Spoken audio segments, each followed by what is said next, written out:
Salut! Aujourd'hui Totoro vous présente une recette de compote automnale mais verte.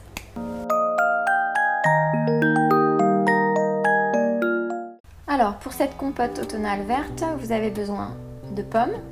Donc là on va prendre 4 variétés de pommes. Vous avez besoin de dattes. Donc on prend des sucari. Vous aurez besoin de graines de chia.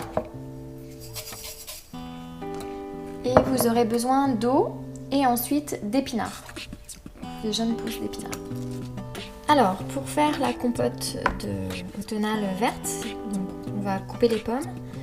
Donc là, on a 4 variétés de pommes, variétés anciennes, des petites arianes, etc. C'est des pommes qu'on nous a données et certaines qu'on avait déjà.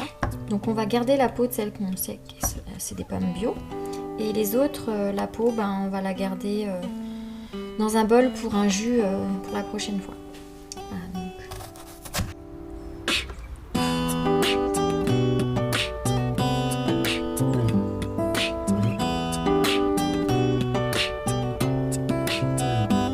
donc vous pouvez prendre plusieurs variétés de pommes pour faire votre compote.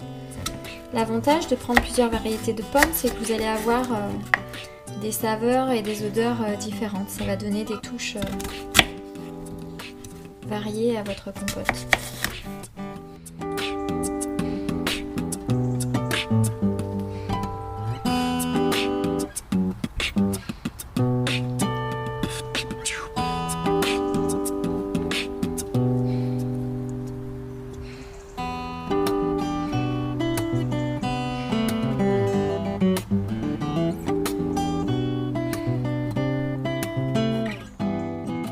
Une fois que vous avez coupé vos pommes en petits quartiers, vous allez dénoyauter vos dattes.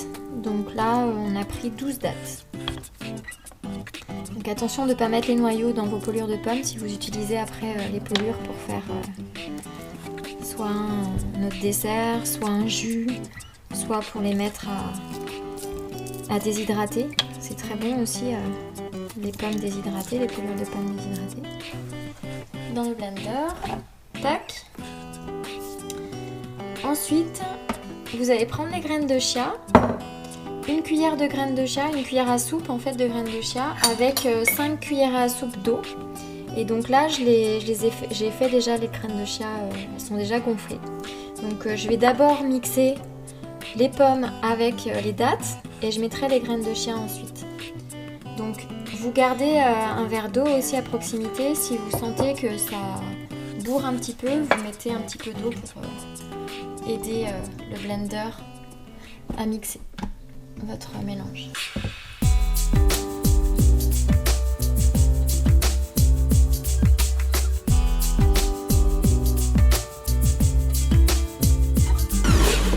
Ok, super.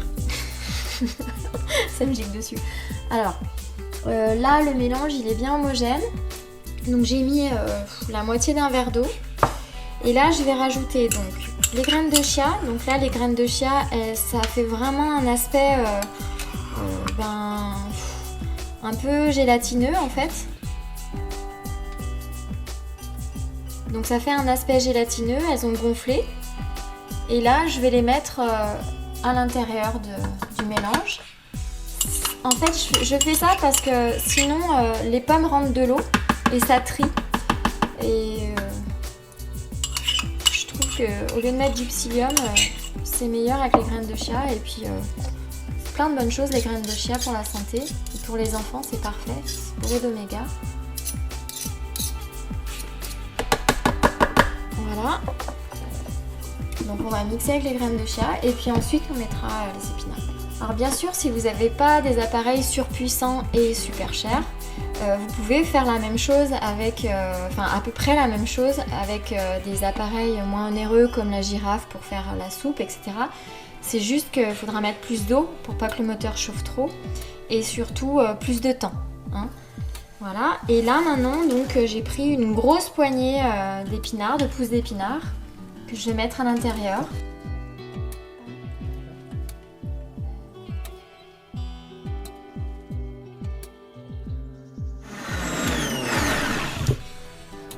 Et voilà, vous avez la compote verte.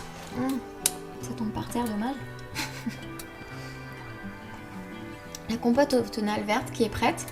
Alors, vous pouvez aussi lui donner une petite note épicée.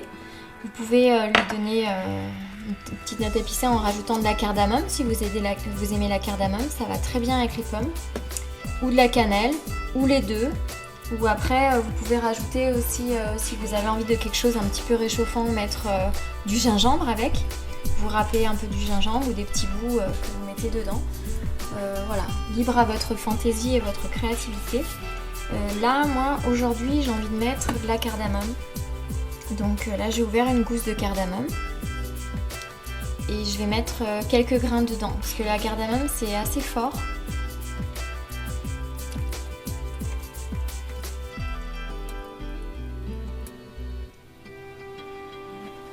Bon appétit!